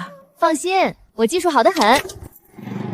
苗老板，你这度假村也太漂亮了，简直是世外桃源啊！我已经好久没有看到这种纯原生态的美景了。谢谢夸奖，我能拍照吗？可以，当然可以。直播里看就觉得美，实景更绝，开业了肯定爆火。我原本是打算在这里规划一间小卖部的，但是因为开业比较仓促，商品什么的都还没有准备。苗老板，我们这边可以给你提供最优惠的批发价，矿泉水、可乐、雪碧这些饮料都有，还有各种口味的冰棒、雪糕，还有各种各样市面上常见的零食。另外，我可以免费给你们投放2台自动售卖机，放在人流量大的地方，客人买着方便。这个听着有点意思，展开说说。不光生是自动售货机，小卖部里需要的冷藏冰柜，我也能给你们申请2台全新新的，纯免费使用，不用你们出1分钱设备费。还有这种好事，做慈善呢。但我们公司这边有个基础风控规定，2台自动售货机加2台冷藏冰柜，需要收取2万块的设备押金。这钱不是扣下，只是做个保障，毕竟都是全新的设备。押金？不好意思，给不了1点。2万块的押金，我全部的现金流加起来也就15000多。我们公司的押金退还很实在，只要你们每年从我们公司的采购额达标，这2万块押金会分3年退还给你们，每年达标就退1/3，3年期满全部退清。唯一的要求就是这2台售货机和2个冰柜里面全程只能摆放我们公司饮品、雪糕和零食，不能摆其他家的货。哦，他腰不好，那我知道该怎么办了。林经理，你看看，咱们光顾着谈合作，都没有好好给你介绍一下我们的度假村。合作的事不急，咱们先逛一逛再说。什么？刚刚不是已经逛了不少东西了吗？教主，楚大夫，这位是林经理，上来和我们谈合作的，腰不太舒服，你帮他看看。苗老板，这是做什么？景区节目？不是节目效果，人家正经中医大师。不用麻烦了，我这是老毛病，生孩子落下的，休息一下就好。产后劳损日久，气血拼虚，寒湿侵入经络，导致腰部经脉淤堵不畅，久坐久立走路都会加重痛感，阴雨天更是酸痛难忍，夜里翻身都受影响，对吗？望闻问切，医者之本。我先给你施针缓解疼痛，想要根治，需要长期针灸配合中药调理，大约半年就能痊愈。能根治？试试吧，都是朋友，不收费的。楚大夫，你真是神医！我这腰疼了好几年，您这一下子就给我缓解了这么多。只是治标，后续调理才是关键。林经理，这下舒服多了吧？楚大夫的医术可不是盖的，你要是常来调理，半年就能好利索。太谢谢你了，苗老板，要不是你，我还遇不到这么好的大夫。林经理，你看咱们这也算是不打不相识，之后你还要常来调理身体，大家都是朋友了。那之前说的那个押金，既然是朋友了，那么互相都有信任感，就不需要押金作为保障了。2台自动售卖机，2台全新冰柜，我明天就让人送上来，折扣也给你算最低的。不过首批货品你最少得定5000块的，这是我的底线。没问题，林经理你太仗义了。苗老板，要不还是你送我下山吧？其实做你的小三轮还挺有意思的。从今天开始，咱们每天晚上都抽时间学些现代的知识，先从最基础的数学算起。这上面的加减法看着简单，却是往后记账、算账、收客人钱的根本，缺一不可。都给我好好学，别不当回事。这些本事学会了，不是给我学的，是你们自己安身立命的根本，都是实打实能用得上的东西。学会了就都是自己的。这种书写方式确实简单方便一些，比算图快多了，记账也省事。给大家准备了10道例习题，各自抄在自己的本子上面。明天早上我要收作业的啊。哦，对了，这里还有个附加题，有兴趣的可以做一下。来吧，发挥你们聪明才智的时候到了。对了，还想起来个事儿，咱们山上现在各处都还没有指路的牌子，客人来了容易迷路，得做些引导牌、标识牌。你们谁的字写的最好？回头帮忙写一下。书法这一块，我是比不上苏大人的。哎，谢兄，既然已经离开那水深火热的朝廷，又何必在大人长大人短的称呼呢？多见外。哎，谢大人这真是折煞老夫喽！快别这么说，你这状元郎的笔墨那是堂堂正正的朝堂风骨，锦绣文章配俊逸书法，老夫怎敢在你面前班门弄斧？老夫这手上的字不过是闲来无事跟着星象走势练的几笔草书，算不得正统功夫。不过话说回来，教主这边若是用得着老夫，那自然是义不容辞。不就是写几块牌子提几个字吗？保准写得清清爽爽。别一天天这么多废话，教主让你写就写。好好好，一切都听教主和家主的。据我所知，这里的文字与我们那边不同，名为简体字。教主若方便，把需要写的内容用简体字誊抄一份给我，我会从旁督促爷爷完成，确保字迹清晰，无有错漏。靠谱。哈哈，我也可以帮忙。行，有你们帮忙就省心多了。其实都很简单，主要是一些上山路的指示牌，字不多，清晰好认就行。上山的路，沈将军，教主还是直接叫我沈燕即可，不必如此见外。教主有何吩咐？好，好，好，我老忘了。沈燕，给你安排个差事呗。从山下进门处到咱们山上还有1公里左右的距离。你们可能不清楚，现代人大都娇生惯养，走几步路就喘，1公里山路对他们来说简直能要了命。最开始这1个月，你把你们之前用的那辆马车拿出来用用，就是当年逃命用的那个马车，就来回拉游客上山。一来解决走路问题，二来马车也算咱的特色。好的，教主，我这就去把马车收拾一下，立刻就能投入使用。设备到位了，饮料零食也全了，接下来就差开业了。安宁，这道附加题你做出来了，你的解题思路是什么？思路啊，我就是从一刚开始，一个个往里面试啊，才试了400多次就出来了，还挺好玩的。当时试出来的时候，可有成就感了。你还真是一身使不完的牛劲儿，这哪是靠脑子，这分明是靠毅力啊！既然大家数学都还过得去，就可以开始分配人员了。我先看看各个岗位需要的人选，16个人，以前还觉得挺多的，现在一看根本不够用。算了，先这样吧，剩下的客房先用钥匙挂锁顶着吧，等赚了钱再还。53块钱，还好买菜的钱提前打给谢先生了。我现在就是一穷二白，必须得回本，赶紧开业。欧哥，真不是我泼冷水，你真觉得这是真的？没屌威麻，没铺保护垫，就光溜溜一面山壁，他能爬得那么利索，这合理吗？我全程看了直播，还能有假？行行行，我欧哥的眼神儿比我看看跑车还准，行了吧？这要是假的，你欧哥能连刷10跑车？那场直播的回放我仔细看了，确实没有吊钢丝什么的。那地方最高的就是那个山峰，就算是想要吊钢丝，也没有地方给它固定啊。所以我觉得应该是真的。但是后面那一段猫猫荡秋千的我不信。我家的毛球平时碰一下都嫌我烦，尾巴能甩我一脸，凭什么别的猫就能在那么高的秋千上安安静静的？我不相信。你就是羡慕嫉妒恨。快到了，导航显示前面就是入口。好，我看看。我去，这风格够原生态的。走，先去验票。刚刚那条裙子真好看。你裙子已经够多了，那还能买吗？有钱了就给你买。不是吧？这景区是疯了吗？用这种级别的颜值来检票？你好，我们团购了10张门票，麻烦核销一下。请出示一下团购码。对了，请问你们老板今天在吗？他问的应该是教主。哦，不好意思，还不太习惯这个称呼。我们教主现在在住宿区处理需要住店的客人。教主？从检票就开始沉浸式体验了吗？有点意思。往上走1公里可以到达山上。当然了，如果大家不愿意走，也可以选择乘坐马车上山。只是马车刚刚送完一批游客，返程还需要一会儿。马车？真的那种马？若非是真的马匹，还能是什么呢？这环境确实不错，就是不知道马车怎么样，别是那种破破烂烂的观光马车吧？这你就别抱希望了，真要是那种比赛用马，也不可能沦落到这里拉车啊，一个噱头罢了。就是，我觉得老板能想出这种点子已经不错了，很符合设定啊。这是纯种阿哈尔醉宝马，而且是品相顶级的赤金汗血宝马。什么意思？很值钱吗？这不是值不值钱的问题，赤金色的汗血宝马比枣红色稀有10倍不止，全球存栏量屈指可数。这种顶级品相的，每匹保守估计价值1000万往上，有钱都不一定能买到。用价值1000万的赤金汗血宝马当马车，这度假村老板到底是什么神仙人物？各位客人，马车准备好了，可以上车了。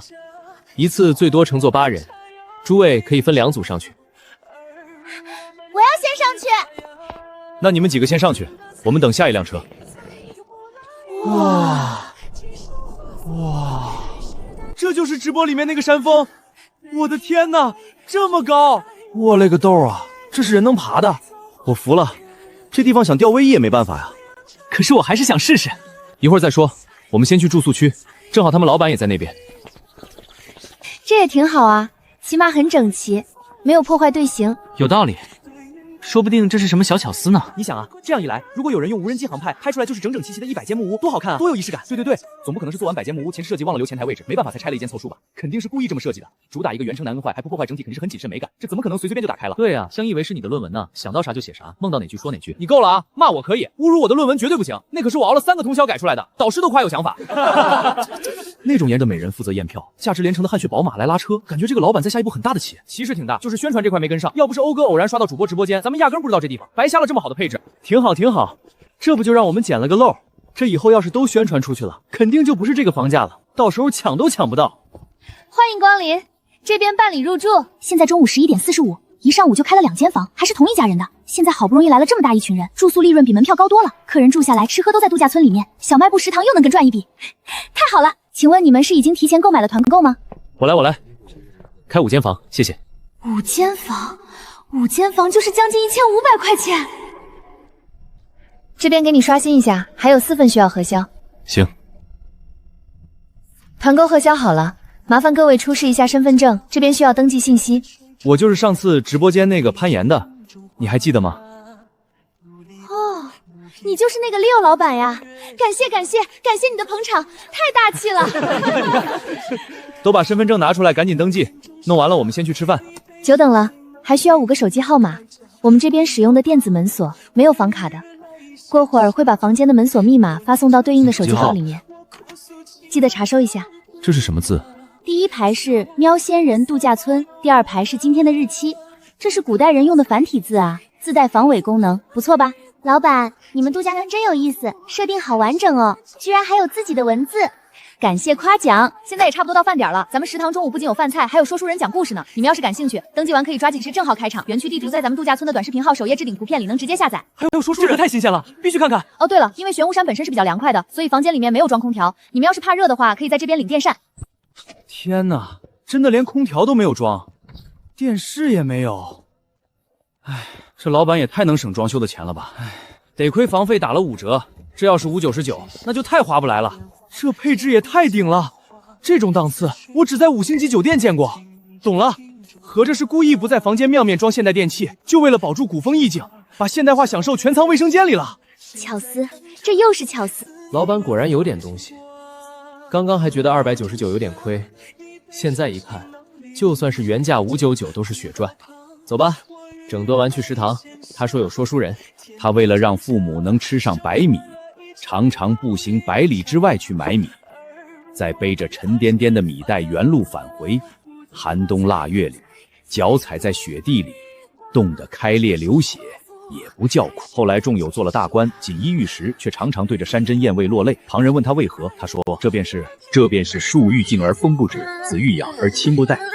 孝道不分古今，孝心贵在珍惜。”咱们的儿女也不差，这不也陪着咱们来山里过生日吗？今日一段百里赴米，说的是孝道，仲由的孝心感天动地，后人皆称其为孝圣。这段佳话也流传至今。老先生说得好，说得好啊！这段故事便说到这里了。如果还有客官有听故事或者是算命的需要，随时可以来找老夫，只需当天消费超过100元。险些真以为自己穿越进了古代市井，硬是被最后一句话扯出来了。太有意思了！走走走，去点菜，我还要听故事。嚯，这当初得花了多少时间培训啊？对了，我们有入住送的赠品券，能在这兑换点心吗？是的，你是要兑换2份点心吗？你们有几张？建议不要全部用完了，还可以去体验一下别的项目。我们一共是5张吧，别的还有什么项目？好像是喂动物和中医。我不相信中医的，但是可以留着喂小动物。那就给你们调2张，兑换黄金玉露饼与5色同心糕各1份。哇，这也太真了吧！这又是什么设定？古代人不会用计算器？这么细致的吗？感觉自己不是来度假的，是进了实景古装剧场。你们家真是每1秒都是巧思啊！好的，一共350元，这边扫码支付，扫完了给我看一眼。好，给我看一眼。几位小友看着面生，应当是今日刚入园的贵客吧？方才听你们说要听故事，老夫这里古今奇闻、江湖轶事、风水传说、宫廷旧事，应有尽有。先祝诸位旅途顺lợi，情谊长存，在喵仙人度假村玩的尽兴。听故事。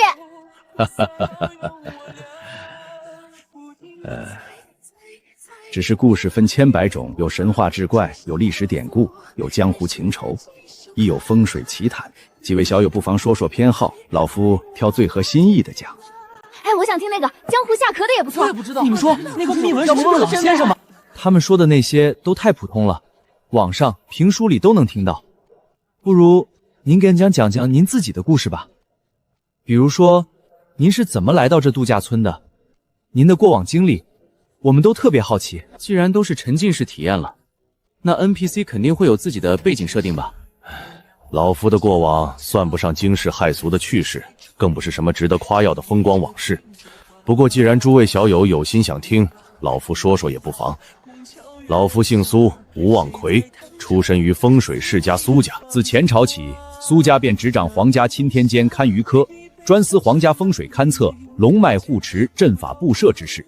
家族传承逾100年，经手的皇家堪舆事宜，从未有过一日失责，更未出过半分差错。诸位或许不知，古时皇家最重风水国运，皇陵龙脉勘测、祭祀大典方位，全都是钦天监堪舆科的核心职责。而我们苏家世代坐镇堪舆科，到了我这一辈，官至钦天监监正。钦天监监正，好熟悉，在哪里听过？《甄嬛传》里面有。哦，想起来了，好厉害！诸位过誉了，这没什么厉害的，不过是苏家世代传承的手艺。老夫不过略懂些皮毛罢了。所谓说白了，就是顺天地之势，应自然之理，观山川脉络，察阴阳调和，谈不上什么通天本事。那后来呢？钦天监监正不是应该在皇宫吃香的喝辣的，怎么就从皇宫来到这深山度假村了？那已经是几年前的事情了。当朝天子问帝登基多年，却一直子嗣单薄，膝下只有寥寥3名皇子，迟迟没有新的皇嗣降生。就在这时，有趋炎附势大臣揣摩圣意，竟然说陛下迟迟无子，是因为后宫妃嫔生辰与陛下不合，阴阳不调，恳请陛下广纳后宫，挑选生辰相合的女子入宫。这能有用？当然没用了，这不过是那问帝色心四起，40好几了还不消停，想多找几个年轻漂亮的女子进宫，找的由头罢了。我们算出来的结果根本就不重要，反正最后的结果就是招了一批京中貌美的女子进宫，其中一个女子竟然没过多久，网友真的怀孕了。皇帝大喜，立刻升她为林贵妃，赏赐无数。这也太不科学了吧！一个宫中设立法阵，还能左右生产安危？说白了，就是给皇帝和贵妃一个心理安慰罢了。林贵妃怀胎10月，到了生产之日，突然遭遇难产，宫中人仰马翻，太医院的太医们束手无策。直到这时，大家才发现，林贵妃怀的竟是双生胎。第一个出生的是男婴，落地时便没了气息，是个死胎。好不容易等第二个孩子降生，是个女婴，好歹还有气息，算是活了下来。那真是不幸中的万幸了。还好活了一个。话是这么说，可这结果根本不是问帝想要的。问帝满心期待能得一位皇子，延续皇室血脉，结果皇子夭折，只留下一个公主。他勃然大怒，当场就说这女婴是妖异之相，克死了自己的兄长，要立刻将这刚出生的公主处死。有病吧！虎毒不食子，这皇帝也太狠心了。好在林贵妃拼死相护，以死相逼，才保住了这个女婴的性命。可帝王的怒气总要发泄，总不能怪皇帝自己，更不能怪刚生产的贵妃，这锅自然要有人来背。我懂，肯定是太医院和青天剑背锅，电视剧里面都是这样。小友很懂啊。那是自然。太医院一众太医被罚俸3年，算是从轻发落。可我们青天剑就没这么好运了。问帝下旨，称是我青天监不舍的平安法阵出了漏叟，逆天改命，将贵妃腹中的皇子改成了妖异之相的双生子，才导致了皇子夭折的惨祸。直接下令将我苏家满门抄斩，一个不留。等，双生胎怎么就是妖异之兆了？民间生双胞胎都算双喜临门，是吉兆啊。吉凶不过是皇家的一句话罢了，生得下来那就是吉兆，生不下来那就是妖异。皇家要的从来不是真相，只是一个发泄怒火的借口。那凭什么太医院只是罚俸，你们苏家就要满门抄斩？这也太不公平了。我们存在的意义，现在看来就是说出他们愿意听的话，佐证他们想要的结果。这样的职位谁都能替代，自然不值一提。百年世家的荣耀，在帝王的喜怒面前，竟如此不堪一击。然后你们就逃出皇宫了？是，还好我孙女算出当天应有大劫，提前逃出皇宫。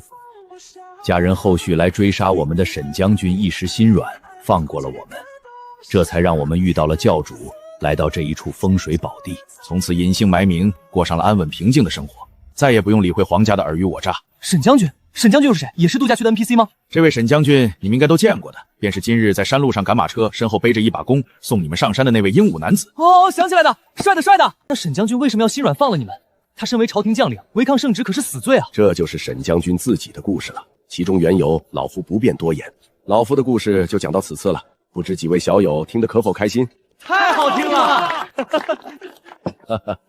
诸位听得开心便好，老夫也该下去歇片刻，养养精神，就不耽误你们用饭了。祝各位用餐愉快，吃得尽兴。辛苦老先生了，慢走。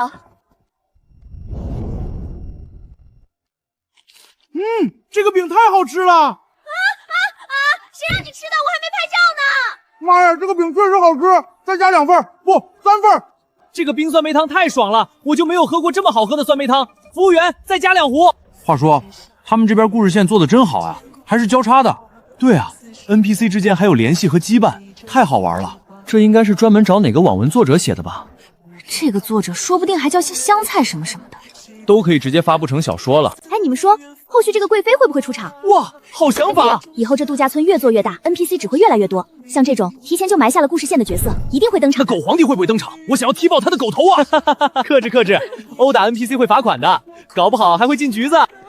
小姐姐，请问一下，山上有什么适合饭后消食的地方？你们要是闲来无事，可以去梅花庄那边体验一下。那边专门为游客准备了娱乐版的梅花桩，难度不高，还能锻炼身体平衡感。不过要跟几位说清楚，我们平时练功的专业梅花桩区域，千万不要去尝试，难度太大了，不安全。梅花桩、娱乐版，还有专业和娱乐之分啊？怎么区分的呢？你们看到了便明白了，往那边走。我的天，这就是专业版，2米多高，这哪是普通人能驾驭的，简直是在挑战极限。这高度，就算是没恐高症，站在上面估计也腿软。而且这间距，就算站上去了也跨不过去啊！我的妈呀！我以为这种表演只有上4才能看到。不对，就算是少林寺也未必能看到这么绝的吧？这简直是少林寺电影里才有的情节。大哥，你知道他这样倒立多久了吗？也太厉害了吧！我也不知道啊，我半个小时前过来的，他就已经这样了，动都没动过一下，连姿势都没变过，太狠了！